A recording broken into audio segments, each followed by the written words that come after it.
And I think it adds a little extra dimension, actually, so people don't get bored with us. Yeah. Bored with us? How could they possibly ever get bored with us? There's my narcissist.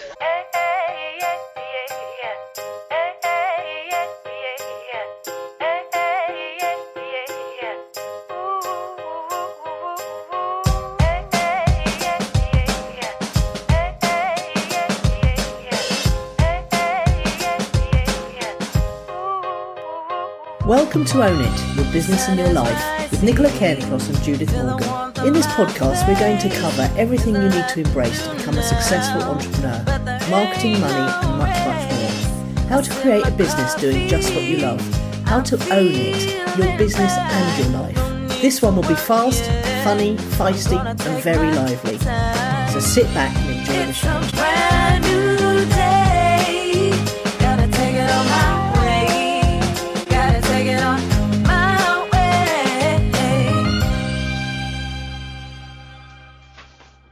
Morning. Hello, how are you? I'm very well, thank you. Good.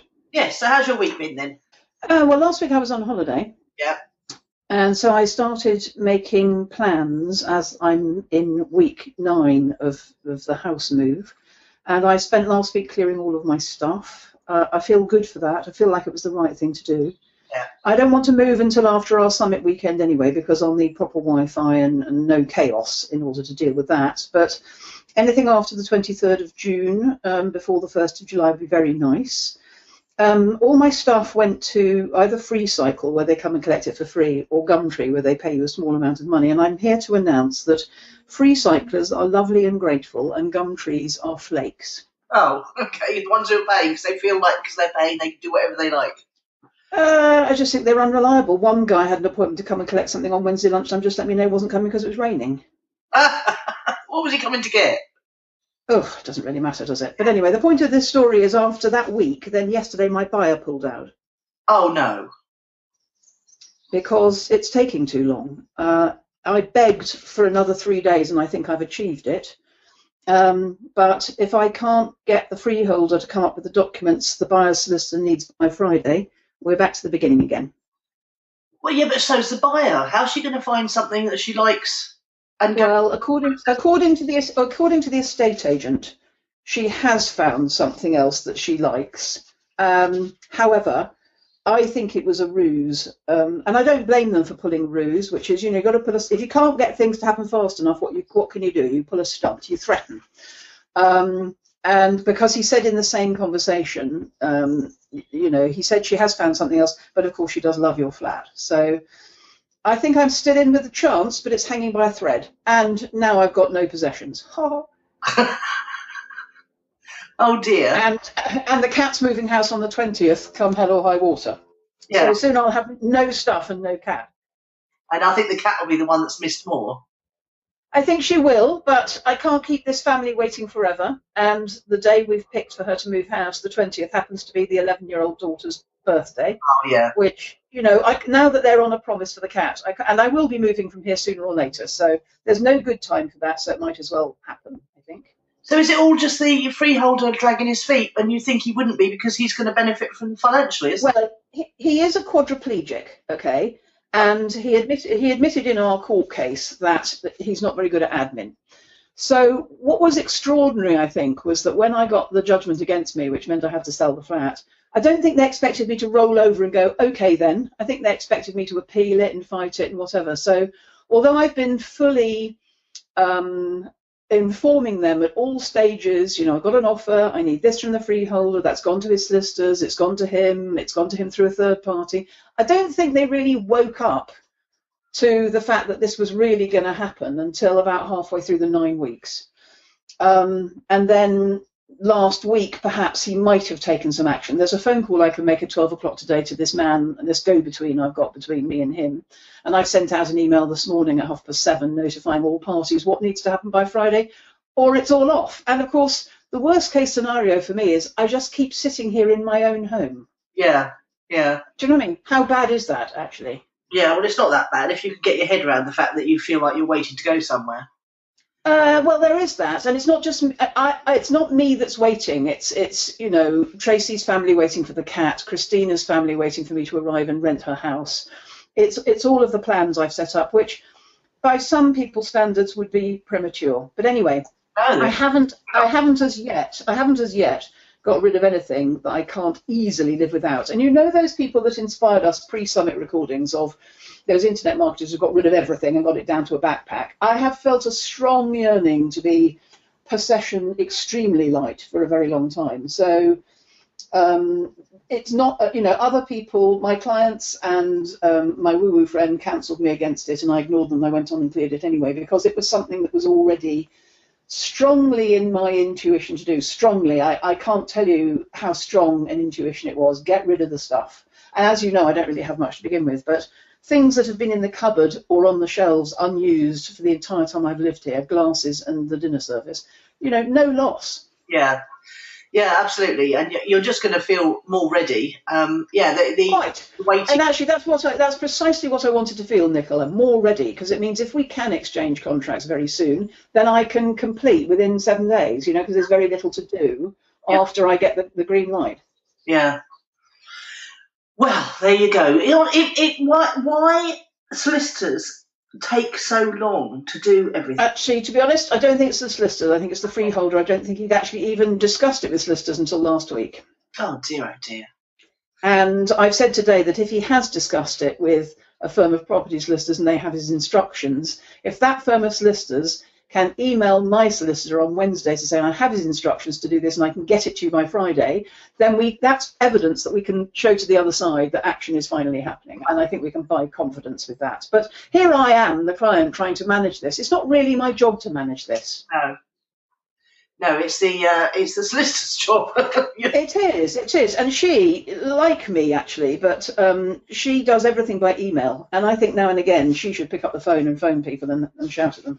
Yeah. But anyway, by the by, tell me about your week. Well, it's been a good week. I've attracted 2 new big clients to Clicks and Links. Oh, good. Good. Both of them, interestingly enough, people I know from networking online. And one of them is a big player in the coach, consultant, expert space. She's got some software that they all use, and I'm really looking forward to that because it's a proven product in a proven marketplace with an already existing demand, and it's the kind of ideal client I've been wishing for, really. And the other one is a very, very, very big player in a global space in the online world, and again, someone who I've helped on occasion, someone who I've answered questions for freely, and someone who has now passed me on to his business partners. I've done a little bit of work for a couple of his other companies, but it didn't really come to much. But, it was all amicable and I did my best. But now he's passed me on to his sort of main company, if you like, and I'm talking to his business partner, the chap who's responsible for growth in the company. And we had a very good conversation all about numbers and stats and statistics and conversions and all that lovely stuff. I'm just waiting to hear back from that second one. But it's interesting because I know Clicks and Leads has actually just grown mainly on referrals. And, I've done advertising, obviously, and I think that's kept me in people's minds. But every single client that I can think of, apart from 1 or 2, has come from me networking online, being visible, and just being seen to crack on with it. So interesting stuff. I'm quite pleased to hear about that because remember we did that podcast about referrals, yes. And you were anxious about it not being reliable, but actually it's turning out to be very reliable for you. Well, I'm still anxious about it, Judith, because the week, the week before these inquiries came in last week, these inquiries came in over the weekend by Facebook message, by the way, which is interesting. And last week I was feeling quite anxious about the fact inquiries seem to have dried up. So, I still don't like it as a sole means of, and of course it doesn't add value to the business, the fact that it depends on me and my profile and my networking. So I do still have to work out a method of, but I think that will be easier once I've worked out who my ideal clients are. And if they're people in the software space, then it's going to get an awful lot easier to identify them. Mm. And that's been my issue in assertively outbound marketing. This is who's the ideal client. I haven't known yet really who it was. Yeah. Yeah, so that's and of course last night we went out. We decided to go out for a pizza to celebrate because of course Phoebe's off the Friday before our summit, which is next weekend. Yeah. So yeah. We all went out last night. The kids, Nelson's doing his final, not his final year, his end of year project for his first year at music production, which involves creating and marketing a 4-track EP. And he's got to collaborate with people for that. So he's done 3 of the tracks and he's working on the 4th. But he was collaborating with Phoebe yesterday in creating a music video, because she's bought herself a lovely camera to take to Bali, which also does really good quality videos, as you may have known if you've been watching the eyebrow series of how to do your eyebrows properly. Essential stuff, Judith. It's essential stuff. Anyway, so he's just been chosen to DJ at Wildlife this weekend, which is... I saw that. Brilliant. Yeah. My God, it's such an exciting thing. He just dropped it into the conversation, and suddenly we were frantically on our phones trying to get VIP tickets, because, of course, you do need VIP tickets because you get better access to the loos, and not to the loos at that. I'm not going through what we went through last year, queuing for an hour and a half. So I wasn't going to go because, of course, it was, a weekend that Steve and I had was very special last year, and I didn't know if I'd be able to cope with going. But, of course, if your son's DJing, you've pretty much got to dust off your shoes. Well, you've got another reason to go, haven't you? A proactive, current reason to go. Yes, exactly. And that'll be really good fun. And that means lots of teams in my garden for what they call pre-drinks.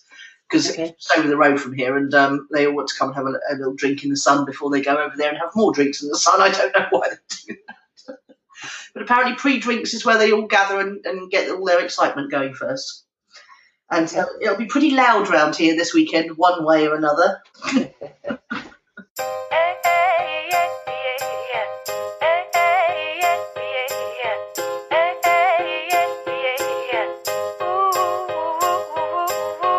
So that's my week. What's fueled your fire then?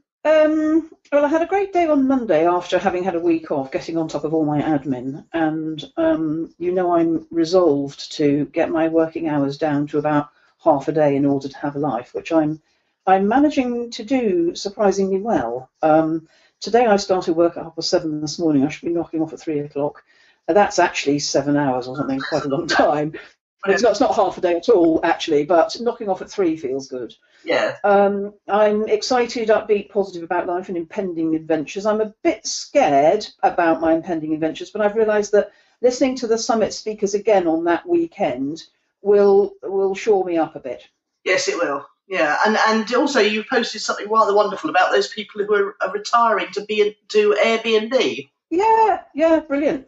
Yeah. Which I thought was rather interesting. Yes, it worked out that even travelling the world and everything, it's still cheaper to live in other people's houses and Airbnb than it is to live in your own. Yeah, and it is in mine as well. Yeah, as long as I don't spend more than 40 quid a night, it is in mine as well. Yeah, well, there's certainly places where 40 quid a night. What's that? Is that $60? Yeah. Well, when we travelled across America, we rarely spent more than $80 a night a head. In fact, rarely spent more than $80 a night a room, but as solo travellers, we have to bear the entire cost of the room, don't we? Quite, yeah. So what's fueled yours? Well, the software is very close to completion, the first iteration of it. It's not going to look anything fancy, but it's working. Artisan food producers can come and put 3 items in. It's searchable by buyers, by keyword. If they want to list more than 3 items, they can upgrade via a PayPal subscription to 10 items. And then I think the next jump will be 100 items, but that will be the next iteration of the software because it'll involve uploading of CSV spreadsheets. So I'm taking this very much on a minimum viable product basis. I want to get it live. I want to, I'm not talking about any fancy launches or anything, but it will affect, when it goes live, that's like a soft launch because you can then contact people and say, would you like to put in 3 of your best items? The plan is to fill it up with suppliers' items first and then go out to the buyers. And my friend Kim is a buyer already, and she's willing to put her details in there as a buyer. So at least we've got one. And then she's going to introduce me to other buyers that she's come across and met. But I obviously want the buyers to go in and find stuff. So it's about filling it up first. So I'm pretty excited about that. It's been a really painless process so far. I mean, I haven't gone through getting it all designed and looking beautiful yet. I've just got the functionality going on a plain white background. And then I think the next step, there are things online where you can go and design what you want your software to look like. And then I'll go back to Zoltan, for such is his name in Serbia, and get him to program the the look of it and perhaps the thing where they can upgrade to 100 items. So I'm thinking $10 a month to start with for up to 10 items, free for 3. And then that will give me something to go out to this whole marketplace with. And on the back of it, it's, you know, I've got this software sponsored by the other marketing company's name, who I'm not allowed to reveal yet. So it will be introducing the whole digital marketing company into the marketplace in a very nice, natural and give kind of way, which I like. Okay, very good. And we'll see whether it arouses any interest or whether it dies on its feet. But if it dies on its feet, I've only wasted a few hours and $400. Indeed. Yeah.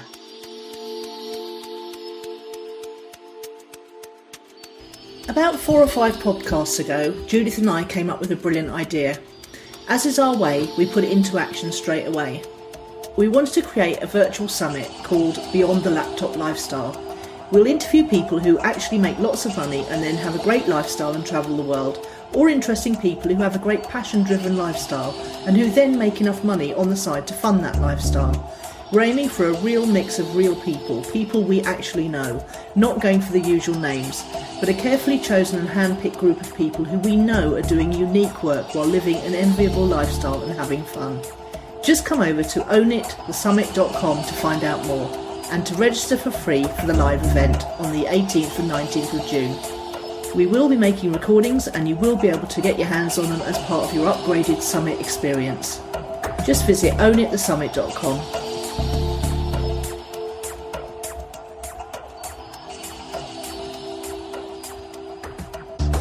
Cool. So, client challenge of the week then. Well, I emailed you about this. It's the one you brought up 2 weeks ago, how to build a brand online without being prepared to be the face of it.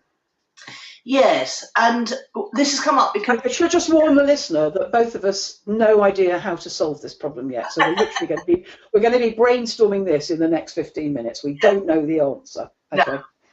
I mean, basically what's happened is that I've got a client who could be very high profile in her marketplace. She's got a media background and she has been on TV, which we've now discovered. She's a great looking girl, but she's broken off her career to have children, and that has resulted in a lack of confidence, as often happens when people have children. And also I've realised that the TV background is actually a bit of an impediment in that she's, wanting a script and proper lighting and all that stuff. She's got the perfectionismitis from having been worked in a proper, professional TV studio. So we've been trying to encourage her to make videos straight on Facebook Live. And I've actually forced myself to do some Facebook Live videos just to try and encourage her. But I've realised that it is quite a big deal to do a Facebook Live video. And I'm actually pretty comfy in front of the camera. And also I'm pretty comfy at talking spontaneously. But I've realised that even for me, it's a bit of a challenge. So to expect someone else to do it cold is quite a huge thing. Looking back over the years, there wasn't video. There wasn't when we first started Judith online. It was, when I first started, it was 1999 and 2000. And I remember sitting in the Garden of the Acacia, so it must have been 2003, marvelling that you could actually put audio onto a website. Do you remember those? There was Armand Morin invented that little bit of script that enabled you to put a button that you could click to press play, and it played a bit of audio that was stored online somewhere. I mean, we thought that was absolutely revolutionary. And it was so exciting. But, obviously in those days, it was all about writing. Writing was the way to create a voice or a face and a personality online, wasn't it? I mean, how did you get started? Blogging, wasn't it? Well, I haven't changed, and neither has Yarrow, although he is doing the odd video. That's what I liked about the interview with him. It's the written and the spoken word, and that's all I do. I do blogging, I do newsletters, I do this podcast. That's all I do. But interestingly, I would make a distinction here because the challenge is how to build a brand online. I don't think that's been my goal, how to build a brand online. I wrote underneath here, the reluctant video star. I'm more than a reluctant video star. I don't consume any video, and I don't want to create any video. I only create what I consume, so I only sell as I buy. I'm not trying to build a brand, although there is an accidental brand building element. I'm not a star, it wasn't my goal. It was always to communicate with the client about the client and how I might be able to help them with their problems. It's similar, but it's a watered down version. So I wondered whether we could have a look at people that we knew, famous or not, that had built a brand online without being the face of it. Well, I can think of lots straight away. Things like Waitrose and Ocado don't have a face of their brand, do they? No, they don't, but they've got a presence on the high street, so they do have a brand as such. They have a yes, they have a brand, but they don't have a face of the brand. So the challenge here was your client who didn't necessarily at that point, although you're still on her case, and I've watched one of her videos and it was fine. You know, it was somebody who doesn't want to be, and I have lots of clients who do this. When I did the 30-day challenge, there were lots of people who were still in their day jobs. Yeah. And their day jobs precluded them from doing, often contractually precluded them from being visible online in any other capacity. So they couldn't be seen to be building something up on the side, so they couldn't blog in their own names, for instance. But you know, there are some fabulous examples of people. I'm thinking of what was her name? The cool girl that was played by Billie Piper on the television, Belle de Jour. You know, people who build up a brand with a nom de plume. Oh, absolutely. I mean, there was in the business world, there was one of the biggest, most successful business builders, you know, from Agora Publishing, which was Ready, Fire, Aim. And he wrote under a nom de plume, and now people know who he is. There's the MP who had an internet marketing empire and then became an MP. Yes, yes, I remember. He did get outed eventually by a journalist, but you know, the point was that he was able to do that. If you are really, really shy, you can create an alter ego, and you know, I mean, we've got a ex-client friend now who is an actor, and he didn't want everyone to know what he was doing online. So when his acting started to take off, he rebranded his internet marketing business and you know, made like, he didn't say anything, but he just made like he'd sold it, and the alter ego carried on with it. Yeah, and also, I mean, it reminds me of, now that we're talking about it, it reminds me of my accountancy business. When I set it up originally, it was in my own name. Yeah. And then there came a point where, in about 94, 3 or 4 years before I sold it in 97, where we changed the name of the business, a bit like you referred to earlier, where you don't want to be the one that's doing the networking for clicks and leads, because we take you out of the equation, what's left? And so we changed my business away from my own name to the decimal place, and therefore it has a different, it had a brand. That's a great name. It had a brand, and it had a great brand, and I was part of the brand, but I wasn't the face of the brand anymore, which was the beginning of the separation so that I could ultimately sell it. I didn't know that when I did it, but it is possible to be a brand without having a face. Yes, and you can have people who are in contractual agreements not to have a business on the side or whatever. There is no way they can stop you from having your own social media channels and things. That's, you know, that would be really seen as very, very unfair. So you can. I think they can stop you, by the way, but yes, they can. And you see, I've got a girl I met at a family party the other day who's the daughter of a long-term friend. She works for the Daily Telegraph, and she tweets for the Daily Telegraph in her work capacity, and on her and has a separate profile privately. And on the private one, and I've seen this happen on more than one occasion, the tweeter in their profile says, all the opinions expressed here on my private tweet are my own and not connected with my work. Yeah. You've got to make that separation. I mean, I think in big companies, there's a legal thing to it as well. And I remember my brother being very cross about his people tweeting. I think he's got over it now. But until people understand, I think, you know, because some of the tweets were not on company message. Yeah, yeah. So, okay, so let's go back a little bit, because it's actually a good idea. I mean, I did this with the Money Gym as well, didn't I? I moved from NicolaCairncross.com to themoneygym.com. Yeah, yeah. So it's a good thing to build a business without you being the face of it, because it makes it more sellable. It's difficult to give a brand a personality, although it's perfectly possible to do that. And I think it can have brand values. Yeah, absolutely. Brand values, brand personality. And I think that, you know, you can do that, but how to do that without someone who's willing to get in front of a video, it's got to be done through writing, hasn't it? It's got to be done through blogging on Medium, on your own blog, on guest blogs on other people's. You can have a team of writers who express the right kind of personality. Funnily enough, social media doesn't work very well if you have an avatar that's your corporate logo, not your own face, I don't feel. No. It doesn't work as well unless the logo is engaging and interesting and fun. And given that they're tiny. Yeah, well, that's a challenge. But that's quite, Twitter and Facebook, that's quite difficult to achieve. Yeah. So having a logo and a brand and choosing the brand values and the personality and expressing that in everything you do for the brand, there's no reason why there can't be, I always go and have a look at the about page. Yeah. And I want to see there's a person or a team who care behind the brand. Yeah. And so many about pages are very, very generic and anodyne and anonymous. But so that is a place there to reassure people that there are real people behind your business and someone's going to care and look after you if something goes wrong. That's really what people are looking for in a brand, is reassurance that there's somewhere they can go if something goes wrong. And, hopefully it never will, but that does reassure people. Interestingly, as we've been talking about my client last week, and I don't think she listens to the podcast, so I don't think for a second it was what we said that made her do it. She actually wrote a really excellent long blog post and completely surprised me. I really was astonished when it arrived. And, we are able to leverage that now onto a Facebook page, onto a blog, and all that stuff. Now, the other reason it's so important for my client particularly is because she's trying to build a team of network marketers, people who will get involved in the various opportunities. So this is interesting for you and some of your activities, Judith.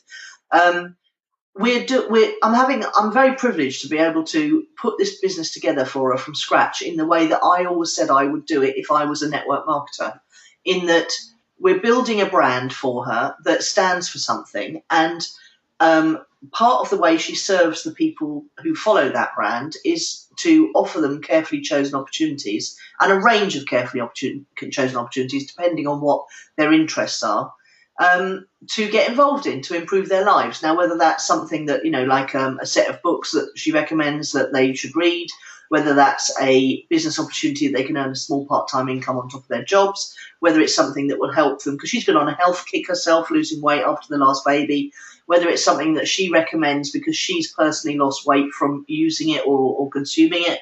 That's what she's doing. So it's doubly. So there, she's building a reputation rather than a brand. Yes, that's very true. But it's the brand's reputation.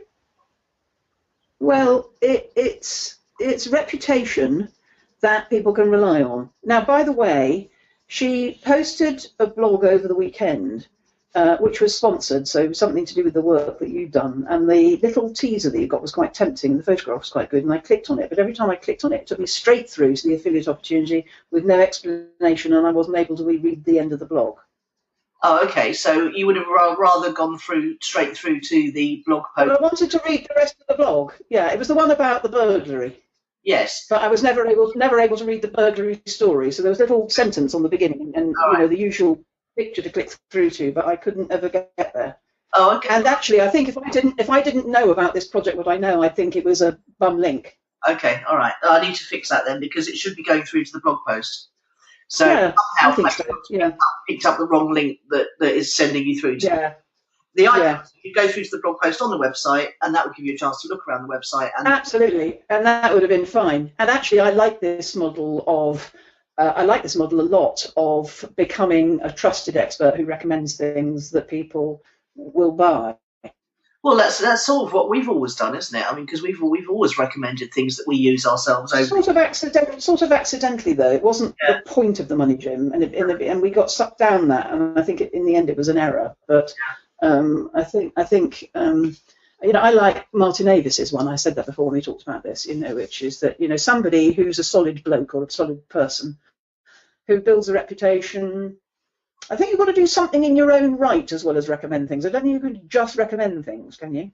No, I think it's a good starting point for getting it up and running. You know, we know she's never going to make as much money from recommending other people's stuff, especially on a network marketing model, as she would make for selling her own stuff.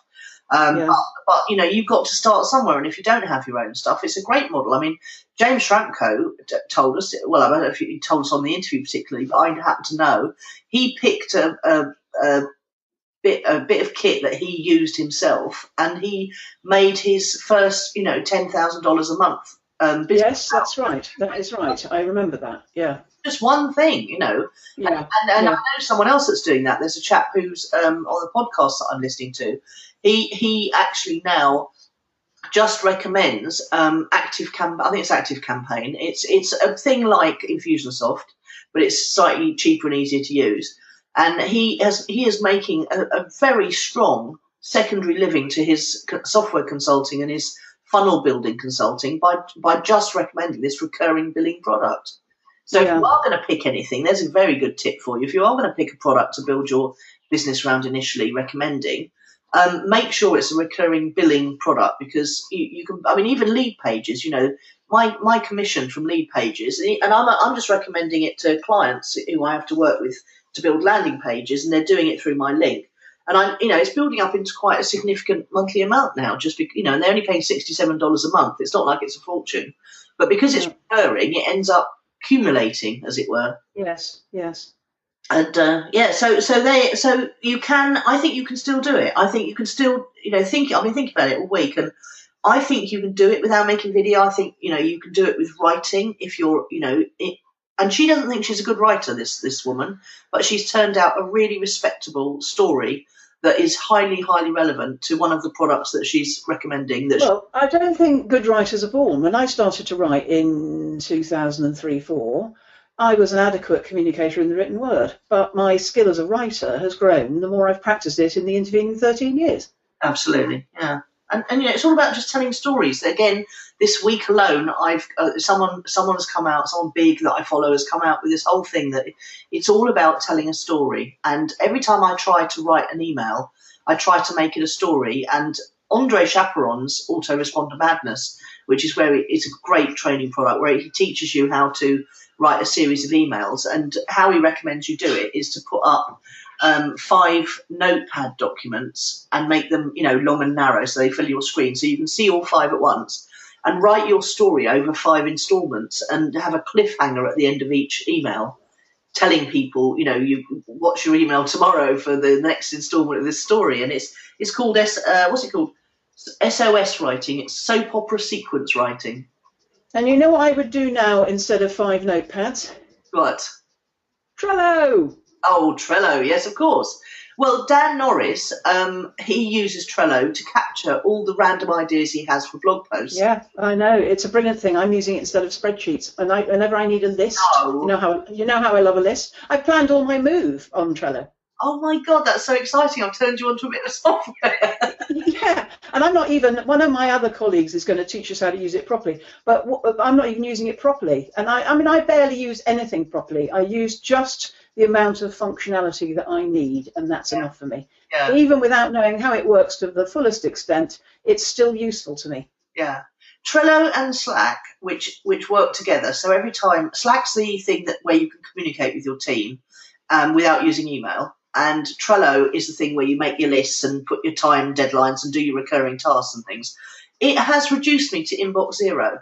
I barely finish. I used to really struggle, as you always managed to finish your day with inbox zero. I really struggled with that. But getting all my team communication out of my inbox has been a massive, massive thing for me. And I think the other thing is, and I've seen this happen to you because I can tell by our email relationship, it's taken your, and I told you this ages ago, not about you, but about email. It's taken all the new tools that you're in love with have taken your focus off email. So email is going to become less and less important in your life because you don't go there very often. You don't reply very quickly. Of course you don't, because you're using these other tools.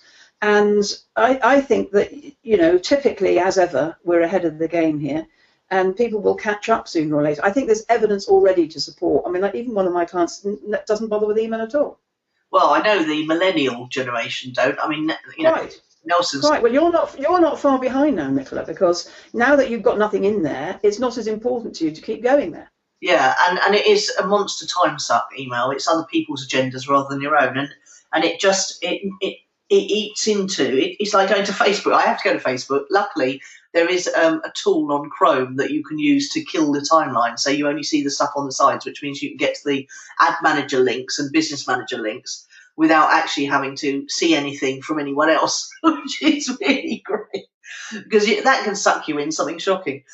Okay, so to recap on the client challenge of the week, we think my client can do it with just writing because she can write. She's proved that. I would love her to do more video, but she's not confident doing it, so she's got to come to that in her own time. And to be honest, I've got to force myself to do more video because I don't find it easy. I don't know what it is. It's nothing to do with being worried about what I look like, because I'm getting over that now. It's nothing to do with worrying about what my background looks like.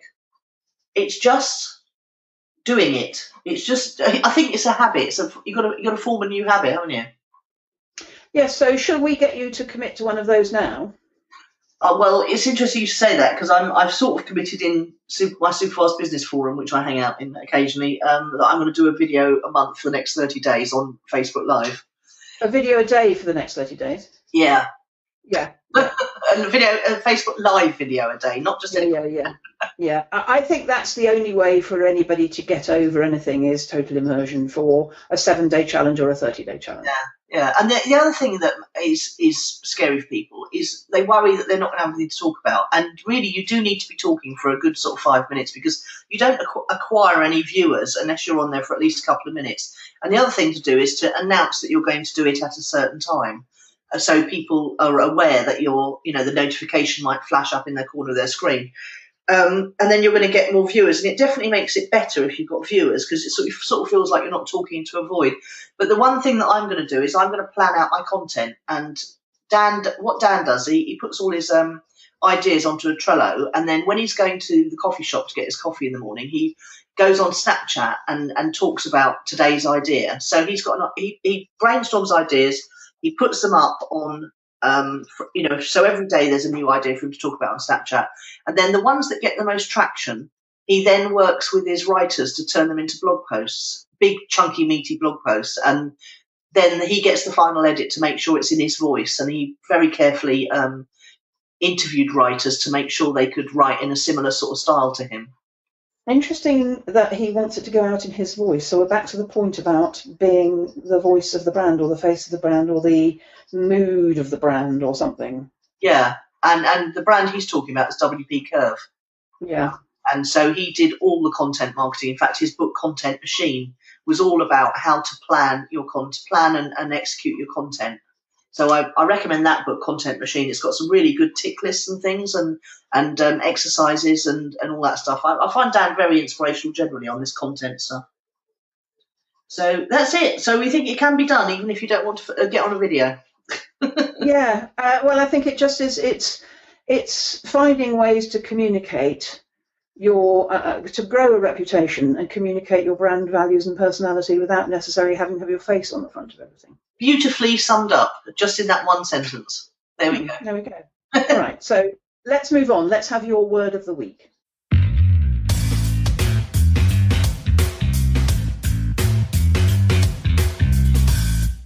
Creativity.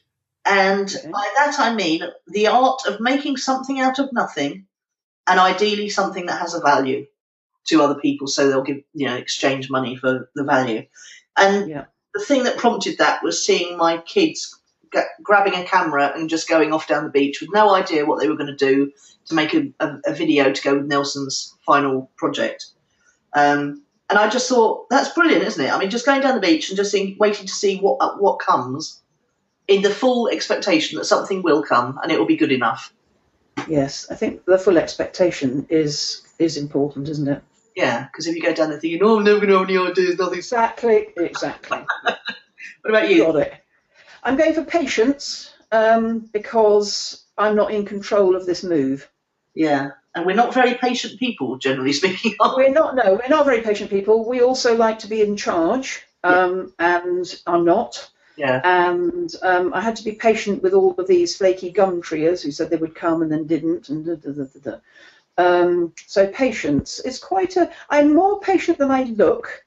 And quite often people compliment me on my patience, and I go, "Are you sure?" But I'm definitely cultivating some at the moment. I do believe that everything happens when it's supposed to, and I know that rattling other people's cages isn't necessarily the right way to achieve the results I want, but sometimes I can't help myself. Well, in house moves, I've often found you have to rattle people's cages. They just don't seem to have the same sense of timing or urgency. Well, I'll tell you why, Nicola. It's the same as being an accountant's office, actually, which is there's just endless amounts of this, and nobody's more important than anybody else. So they just mulch through it at a daily rate of 8 hours, and we get there when we get there. But I've bought and sold a lot of property in my life, and I've tried both routes. One is you just sit back and let it take as long as it takes. Or you rattle everybody's cages. And the fact is, it takes exactly the same amount of time whichever route you go. So one is low stress, which is preferred, frankly. But occasionally, when you're threatened, like the buyer pulling out, I had to rattle a few cages. Whether it does any good, I don't know. And if it doesn't do any good, of course, I'm back to patience, which is back to zero, start again. Yeah. Anyway. You're a saint, love. You're a saint. I'm doing my best, yeah.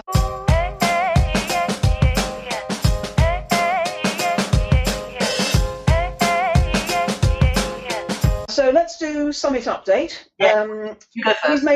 We've made our first $500, ka-ching. That is astonishing. Really? Well, it's our first income from the podcast in 18 months. Yeah.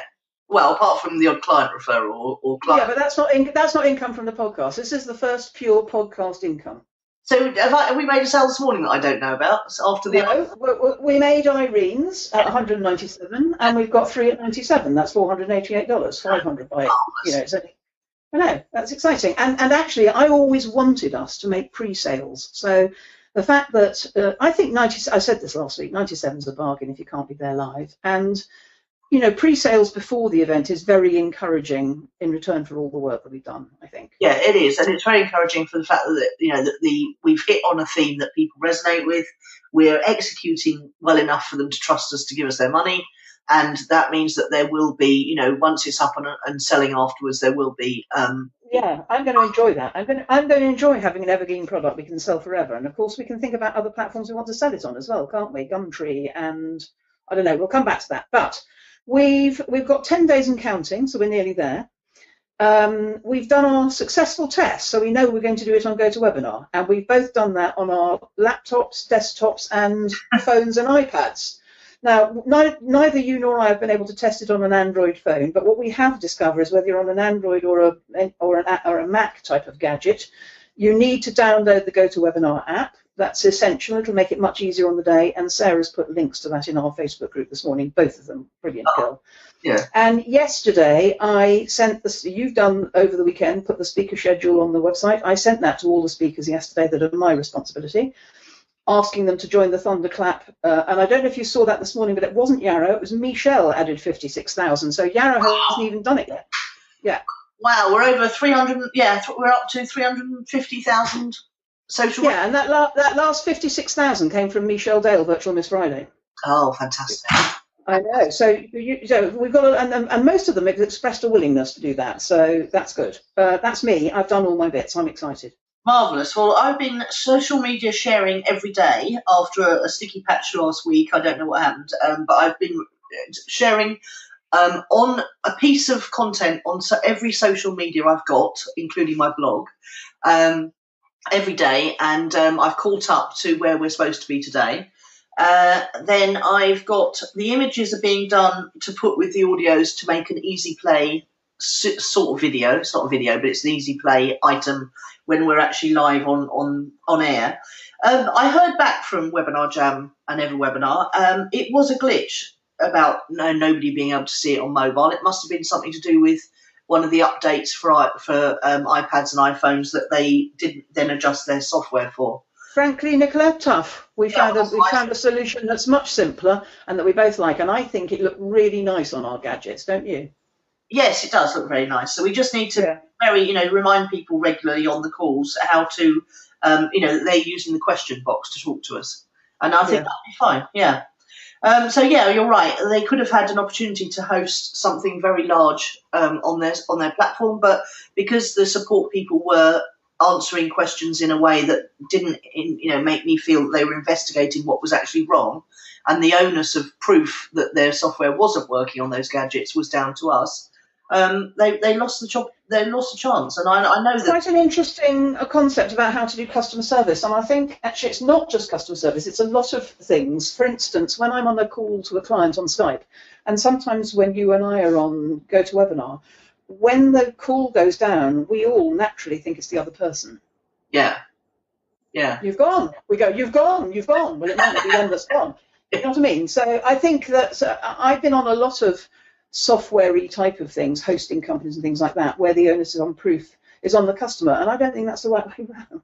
No, it's not. And I do know the person who runs the support team for that software, so I will be talking to her in just letting her know that the team weren't as proactive as they could have been, and they ended up missing out on the chance to host this summit. Yeah. Mm.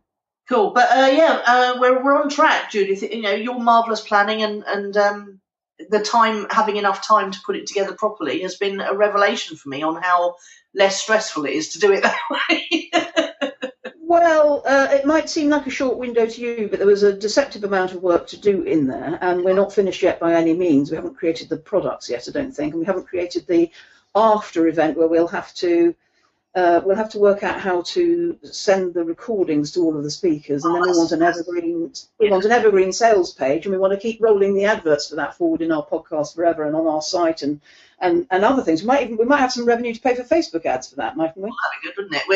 We've got I've got various cheat sheets on how to write a good sales page, so I think with the two that'll be between the two of us, yeah, absolutely. So I'm excited about that. I will also be relieved, I have to confess, when it's over.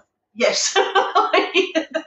Not in a bad way, but to do that on top of the rest of one's workload and life I think we decided it on the 6th of April and we're running it on the 18th of June. So that's just over 2 months. So 9 weeks, something like that. 9 weeks with an extra, 3 hours. I don't know, how many extra hours a week would you say? 5 hours a week? Something. I mean, at times it's been lots, hasn't it? Well, it has, because we've got 18 speakers and 9 weeks. That means at least 2 speakers a week on average. And then there was all the tech, and then there's website together. Blog posts, marketing, things to testing. Deceptive amounts of work. I'm not complaining. I'm really not complaining. I've loved it.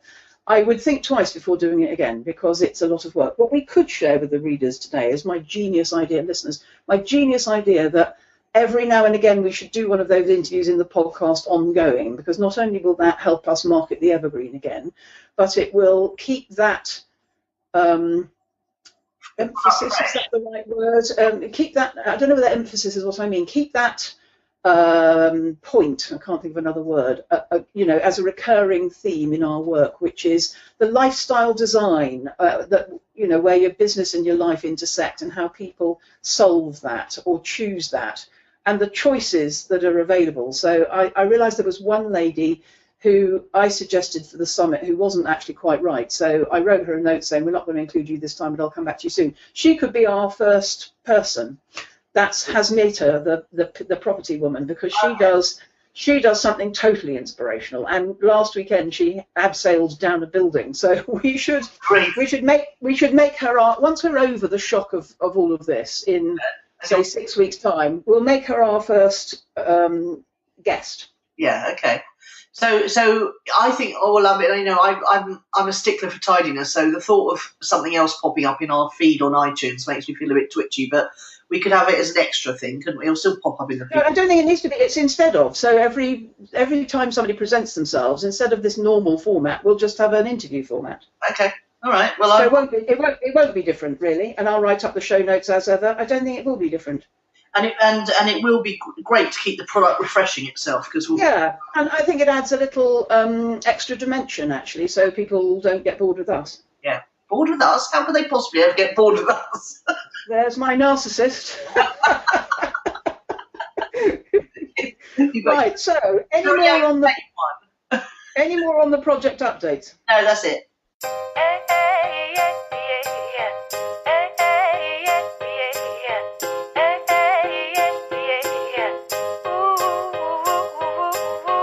Right, so let you tell me who or what's impressed. Well, you're going to be surprised by this. It's Caitlyn Jenner. Do you know who that is?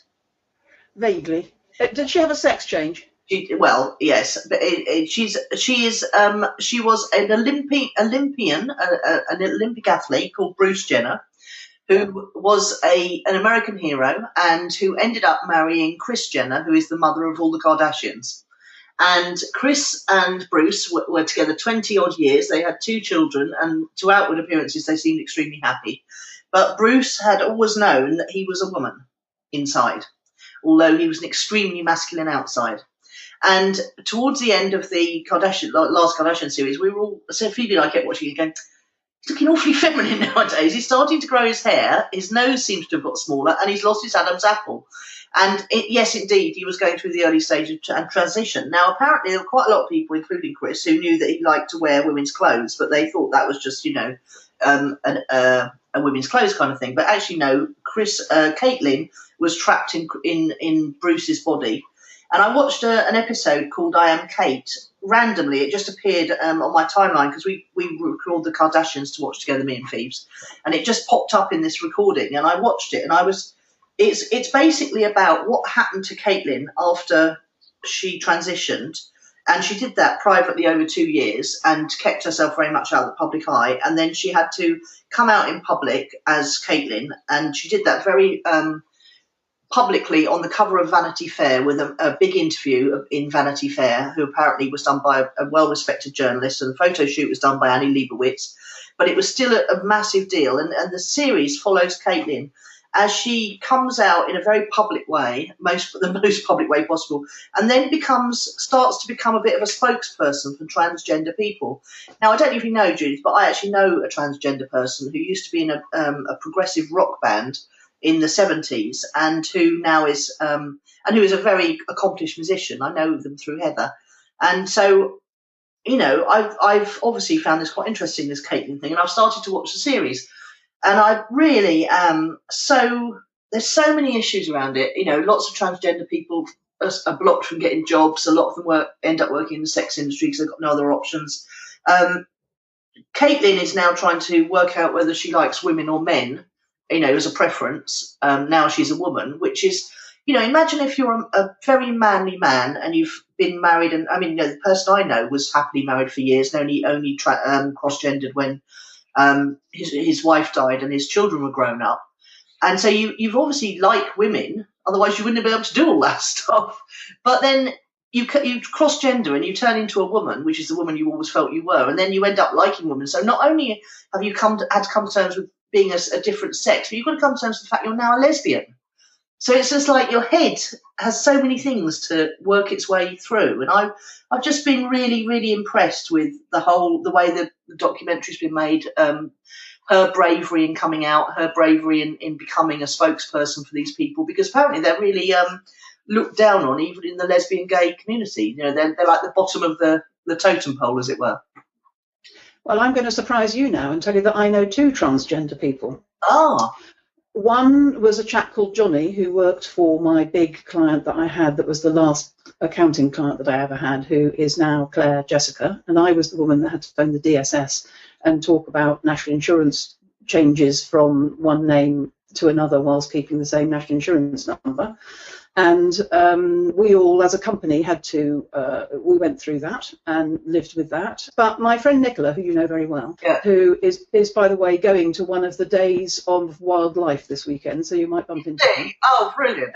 I don't know which day she's going, but her father had a friend from school who did it, like 40, 50 years ago, and has been like a sort of very close family auntie, uncle to Nicola all of her life, and is now quite ill in hospital down near you in Worthing, and Nicola's carrying the hospital visiting of that. And there were a lot of changes, much harder for her actually, because 40, 50, 60 years ago, the sort of woman that she could present to the world, given the lack of sophistication in the processes available to her. Yeah. But it's very normal in my life that I've met and known and lived with and only ever known, for instance, this friend of Nicola's father as a woman. And, you know, Marie, who we talk about Marie, and I know that about her, but it's not relevant because it was so long ago. It's so interesting because I had a couple of gay friends, Ian and Michael, who ran a restaurant in Worthing, and they had somebody who worked in the restaurant and now I think back, they were transgender and very, you know, when I can't remember her name now, but when she became a woman and started walking around the streets of Worthing as a woman, she was, you know, like you say, the techniques are so much more sophisticated now. Yeah, that's right. If you didn't know, you wouldn't know now. Yeah. But she always looked like, you know, not a bloke particularly, but slightly at odds with pussycat bow blouses and high heels, if you know what I mean. And years of repression of your feminine side Well, there were a lot of issues as well, because the age that she was meant, I mean, if you think about this from an accounting perspective, which I know is a strange one, the age that she was meant that women retired at a certain age and men at another age. Oh, yeah. And so I think that she was worried about being revealed as transgender as she approached retirement age, because I think her national insurance status required her to retire as a man, not as a woman, or vice versa. I can't remember. And, you know, she didn't want necessarily that all to be public knowledge where she was working at the time. Yeah, yeah. Oh, what a fascinating topic. And really how incredibly brave these people are. You know, whether it's because they, you know, there's been certain things on, you know, Call the Midwife had an episode about it where, you know, if a child's you know, if they were obviously not one thing or another, they now leave it to the child to decide when they reach puberty. But in the older days, the father often decided based on what to see, which was not what the person felt inside at all.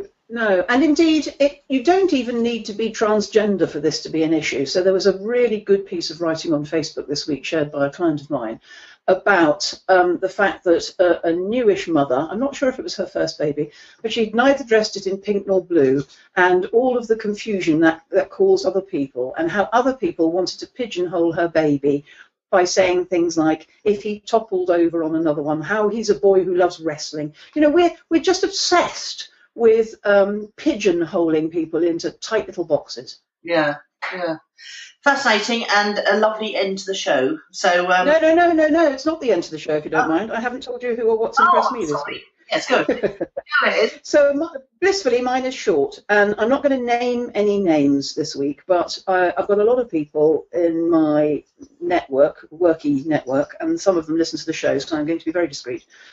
Almost everyone I know has got something else going on at the same time, whether it's bereavement in your own example, or loved ones on the operating table, or people moving house, or people losing their passports, or half term, or travel, or stress, or health. What I've been impressed by is, we've got no choice actually, but I'm still impressed by people who fold it into their lives and find a way to manage, cope, emerge, solve. You know, we've got no choice. But when I sat here yesterday, I thought, well, who or what's impressed me?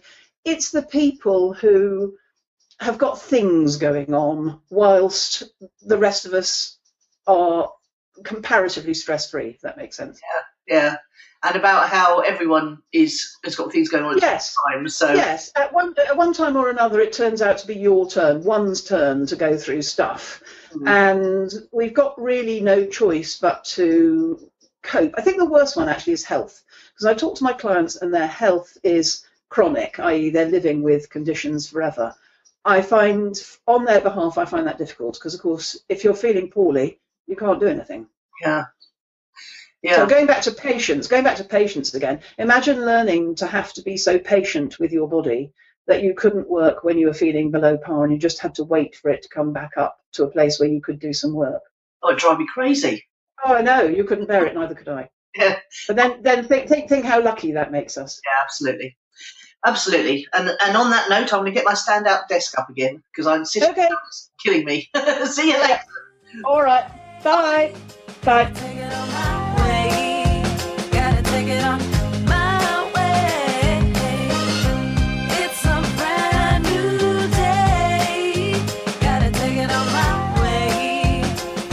Whether you are a raving fan of our podcast or a relative new listener, we'd love you to become one of our global ambassadors.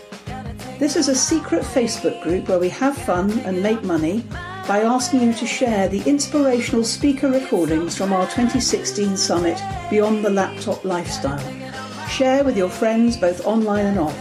That way they get a whopping 20% discount, you make $67 and so do we. Help us to keep the podcast alive and thriving. Go to ownitthesummit.com/affiliates to find out more.